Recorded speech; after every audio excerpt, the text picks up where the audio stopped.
రుకారాంతః పుంలింగః ధాతృశబ్దః. ఇది అజంత పుంలింగ శబ్దాలలో మరి ఇది 4వ శబ్దం అన్నమాట. ధాతృశబ్దంలో ఏముంది? ధాతృ రు ఉంది కదా, అందువల్ల ఇది రుకారాంతః పుంలింగః అని. ప్రథమ విభక్తి ఏ విధంగా ఉంటుంది? దాతా దాతారౌ దాతారః. సంబోధన ప్రథమ విభక్తి హే ధాతః హే దాతారౌ హే దాతారః. ద్వితీయ విభక్తి దాతారం దాతారౌ దాతॄన్. చతుర్థీ విభక్తి దాత్రే దాతృభ్యాం దాతృభ్యః.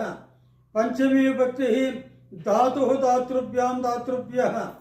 षष्ठी विभक्ति धातुः दात्रोः दातॄणां. सप्तमी विभक्ति दातरि दात्रोः दातृषु. ఈ విధంగా ప్రతిరోజు శబ్దాలు నేర్చుకోవడానికి మీరు పోలవర్ మీడియాను సబ్స్క్రైబ్ చేసుకోవాల్సిందిగా కోరుచున్నాను.